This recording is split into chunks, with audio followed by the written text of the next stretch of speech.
Are you a business owner or entrepreneur who's had great success in the business world, and now you want to launch a speaking career to share your message with the world? If that's you, then listen up. 25-year speaking industry veteran Brett Ridgway has released his latest special report, 3 key things entrepreneurs must master to build a profitable speaking business. To pick up your copy, go to brettridgway.com/freebie.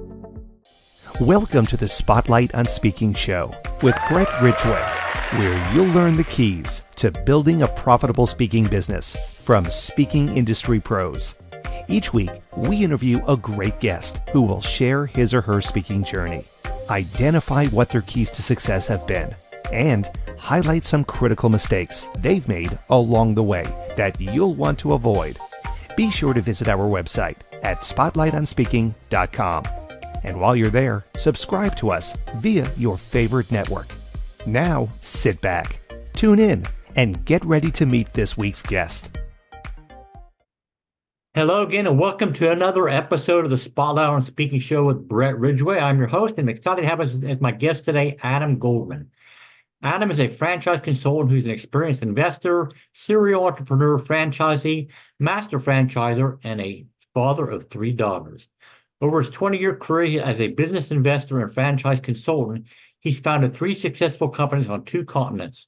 These include an IT company in Poland and a real estate investment company in Texas. Most recently, he grew the Vanguard Cleaning Area Developer concept in Houston into a multi-million-dollar-a-year enterprise with over 30 franchisees and 300 customers, which he recently sold. He's a frequent guest on podcasts about franchising. And with that, welcome, Adam, to the Spotlight on Speaking show. Thank you so much, Brett. I'm very excited to be here today. All right, so I got to ask first, all right, Poland. Why Poland? How'd you get involved with Poland? Very good question. It just kind of happened, right? So I was in college and was a member of something called ISIC, which is some sort of acronym. It doesn't mean anything at all. It's an international economic student group. And it's a group that kind of facilitated getting internships. I think it still exists, actually, where you have people that are from another country and they get to go to another place as a very poorly paid intern. And I somehow piggybacked on that and got a job in Hungary. And that led to Poland. So just kind of made it that way. And the franchise was in what particular area of business over So there? I wasn't in franchising back in the day. I was in the IT sector back then, but we're aging me. This was in the 1990s. Well, we're all getting aged to a certain That's extent. right. So. All right. So in your speaking career, let's dive into that a little bit. You have been primarily, as I understand it, speaking as a business lead generation tool. So I typically say there are 3 major types of speaking. I mean, there's more you could argue, but the 3 that I typically look at are 1, keynote speakers, which everybody's familiar with. Yep. Paid a fee to go and speak in front of a association for a company. Number 2 is what I call the platform selling speaker. They do content, and then at the end, they make a pitch for their coaching services or whatever it is that they're selling. And then number 3 is what I call the business builder speaker. They're speaking primarily to local groups, but it could be larger groups, just sharing their expertise with the hope that someday people will have a need for their type of service and reach out to them for that. So which of those arenas have you played in, Adam, and which do you prefer? I'm the third, right? My speaking engagements and my speeches in general are related to building business for my company. All right. So have your speaking engagements primarily been via podcast, or are you speaking at live events also? So it's all of the above, right? My speaking journey actually started in Eastern Europe. I was the president of the Warsaw, Poland Toastmasters Club. We actually had international competitions and went to Berlin and competed against some other European clubs. It was just a great, I think it's such an amazing organization. For those of your listeners that haven't joined it before or haven't had experience, I think to think on your feet is so important, right? And what I would say is that recently my speaking has evolved from speaking at things related to SCORE or local events And it's kind of evolved into speeches, just kind of podcasting in general. What I found is that podcasting is such a great avenue for what I do, in that I'm able to, by being a guest on different people's podcast shows, I'm able to reach people that I otherwise wouldn't have reached before. So when you're preparing for a podcast, what are the specific steps that you go through to make sure that you can deliver or be the best possible guest for that podcast host? So in an ideal world with unlimited time, right, I'd be looking at 10 different episodes and taking notes on them, et cetera. But considering limited time, you're doing your best you can when doing homework, right? Myself and my team, just trying to find out more about what they're looking for, what the target audience is. I always ask the podcast host how I can be a good guest. Because at the end of the day, I'm a guest on their show, right? And I'm here to help them as well, and to be the right sort of guest for them. So it's about homework, I would say, more than anything else. So what makes a good podcast guest from your perspective? Well, it depends on the podcast. Um, so everyone's different, right? So for instance, I was on a podcast about fathers that are entrepreneurial, and that conversation was a little bit different than something that is related to foreign investors and franchises. So it just all depends on what that specific target audience is and how it can add value. So after a podcast has been completed, Adam, how do you evaluate whether that appearance has been a successful appearance or not? What are your criteria? So that's a great question, because I do have a team that I work with, right? One of the things about the podcasting world is there are so many of them now. Maybe 10 years ago or 20 years ago, there were just a handful. Now there are maybe millions of podcasts. So it's very hard to judge. Yes, you could see. So, for instance, I've been on some podcasts from a lead generation perspective. And next thing I know, I get 5 or 10 leads from that specific podcast episode. But frankly, that might be the exception to the rule. So it could be a situation too where someone might have seen me and might have actually decided to engage with me. But you know what? The way I see it is any sort of exposure in general is a positive thing. You never know when someone that's interested in investing in franchises will see you. All right, so number one, you say do as much homework as your time will permit for before an event. Any other things that you focus on in advance of an event to be prepared? Well, let's talk a little bit more about the homework, right? It's just kind of like just understanding who that host is. Are they from Indiana, right? Are they from some other place? I mean, just understanding their speaking style, and it's homework could really, we could speak for a long, long time about an ideal type of homework for a specific podcast. All right. So the key, in my opinion, to any business situation is the follow-up. So how do you typically follow up with a podcast host, number one, and number two, with people that have reached out to you about what you talked about on the podcast? So after I reach out to them, I do try and write a review for them, uh, either on their site or on different other sites related to podcasting. By the way, for your listeners, Podmatch is a fantastic place. It's like a connection site for between, I'm not sure that's how we met, but it's a place where people that are podcasters and people that want to be guests, they can meet each other and find out about each other. Right. um, just trying to stay in contact. I know that one of the biggest pet peeves of people that are in the podcasting industry is that they have this amazing episode, but the person that's the guest doesn't even publish it on their website or promote it on Mhm. LinkedIn. With my limited resources and my team, I do my best to make sure that I publicize that to my community as well. And what I would say too, follow up in general, I totally agree with you. I spend lots of time and effort figuring out on a general level with my candidates in a way to go ahead and to follow up with them in the best way possible. So, Brett, what I really do is I have this, I'm really a big believer in video now. And I actually try to send to my top prospects personalized videos to them on a regular basis. That's something that any speaker can use, regardless of what industry they're in, is using that personal touch. I mean, one of the things that I always do after a podcast is write a personal handwritten thank you note to my guests. So I'll be asking you for your address after the episode's over so I can send you a thank you note. And I think that personal touch goes a long way, whether it's via video or via offline, via a thank you note or whatever it may be. So, I mean, definitely the key is the follow up and the personal touch. So I think you hit it right on the head. So Thank you so much, Brendan. And look, I think of personal touch in many things in my business because I'm in the people business, right? So mhm. when someone invests in a franchise, I give them a personalized kit in order to just kind of and I'm a big believer in handwritten notes to my referral sources as well. Mhm. I totally agree with you, especially in this age where no one gets any mail anymore. Getting a handwritten note, even with my horrible chicken scratch, left-handed handwriting, that's phenomenal. So you have done in-person speaking engagements at live events or Yes. whatever.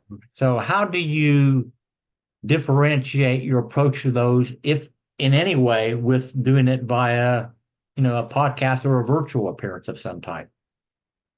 So again, this is preparation, right? So my experience, and by the way, what I can tell you is one of the big drawbacks of COVID is even now today in 2025, the whole idea of local community speaking, right, has really dropped off in many ways, right? It's just, if whatever reason, it's just everyone thinks that the internet or video or YouTube is a substitution for in person. It really isn't. And I crave in-person contact and in-person speaking arrangements. And what I would say is that it's just understanding what your audience is. I really idolize a guy by the name of Scott Galloway. I think he's an amazing speaker. And I listened we actually both went to Berkeley. He went a few years before me. I've had the pleasure of meeting him in person. Just great Hold up a great second, speaker. Adam. You What I just what I froze would there. say You is just that froze there for a second. Could you repeat your story about Scott and Berkeley, please? sorry, the whole thing. Just yeah, Yeah, from there so forward. That's fine. Yep. got it. Yeah. So one of my big, what I would say is one of my big people that I admire is a guy by the name of Scott Galloway. He's a professional speaker now, and he went to the same business school as me, graduated a few years before me, and we met in person. And he's provocative and he's interesting, and I actually try and be interesting when I speak in person. And the kind of groups that I speak with, they are either people that are in between jobs or career transition, or it could be Mhm. also a situation where it might be executive MBAs. Those are the second type, and I really need to change my approach to who I'm speaking with. So obviously you have a team that helps you find podcasts to appear on, which is, how, your assistant found me. And I assume the team is also looking for in-person speaking engagements for you. But the question is essentially, what tools do you use, if any, aside from a team to help you locate and find speaking engagements? Because speakers are always looking for more platforms to be on, whether it's in person or virtual, to, spread their message. It's a great question. So I'm a big believer, Brett, in referral sources, right? Mhm. Okay. So for instance, I am very involved in a local university. I'm here in Houston, Texas at Rice University. And there's in my world, there's something called entrepreneurship through acquisition. And I'm using my network to help me find other people like them, right? That's really a great way to kind of figure things out. Do you know anyone that would be a good person to talk to, which would be a great person for me to speak with? Um, so that is a really just to kind of use your existing network and contacts to find other people to speak. All right, I have some other questions I want to ask you, Adam, but before we do, let's take a quick break for a word from our sponsor. Are you a business owner or entrepreneur who's had great success in the business world, and now you want to launch a speaking career to share your message with the world? If that's you, then listen up. 25-year speaking industry veteran Brett Ridgway has released his latest special report, 3 key things entrepreneurs must master to build a profitable speaking business. To pick up your copy, go to brettridgway.com/freebie. And we are back with my guest, Adam Goldman. So, Adam, you were talking about referrals. And I think one of the things in business overall, regardless of what industry you're in, is the formalization of a system for making those referrals happen. I mean, if you just hope that word of mouth is going to feed you leads or whatever, that's, okay, but it's not as fully developed as it should be to truly stimulate referrals. So what advice would you have for speakers about how to formalize or systematize a referral generating system? So the first thing I would say is to read a book by Stacy Brown Randall, a dear friend of mine, and frankly, my referral coach. It's called How to Get Referrals Without Asking. And she is a master at actually going ahead and taking referrals and systematizing them. All right. What's her name again? Stacy Brown Randall. I'm writing this down.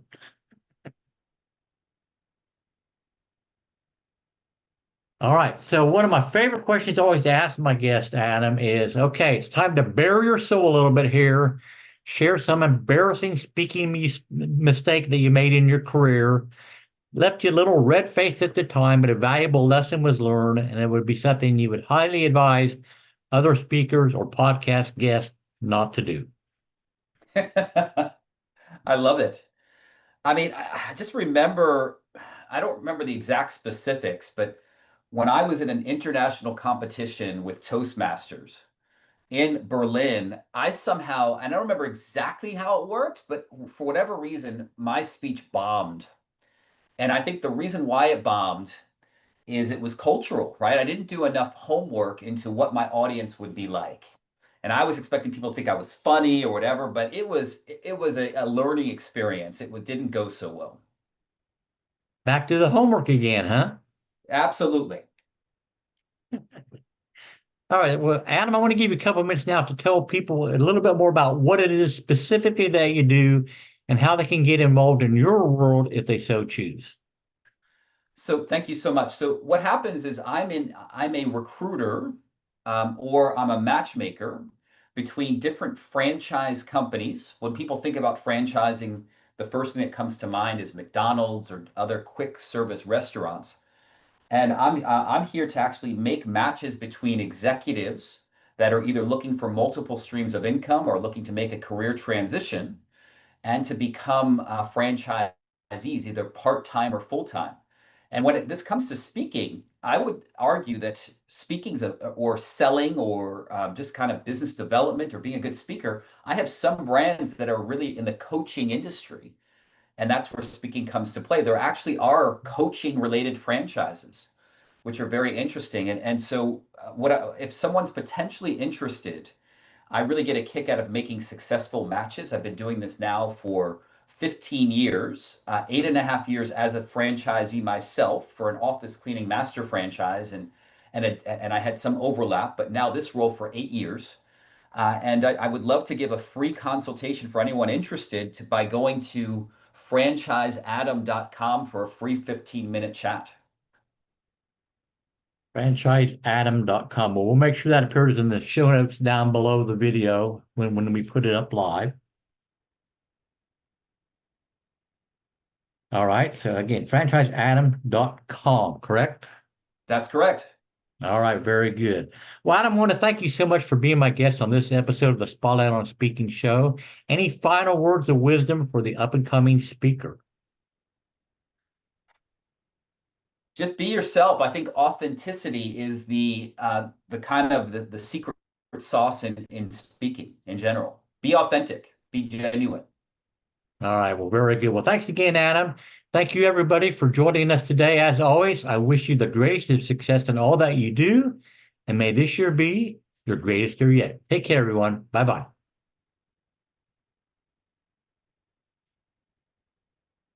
This has been the Spotlight on Speaking show with Brett Ridgway. Be sure to join us every week as we interview speaking industry pros and have them share their best tips for building a profitable speaking business. Until next week, thank you for tuning in, and remember to visit our website at spotlightonspeaking.com so you can enjoy even more great episodes like this one. While you're here, be sure to subscribe via your favorite network. We look forward to seeing you next time on the Spotlight on Speaking show. Until then, our sincere best wishes to you for the greatest of success as you work to build your own profitable speaking business.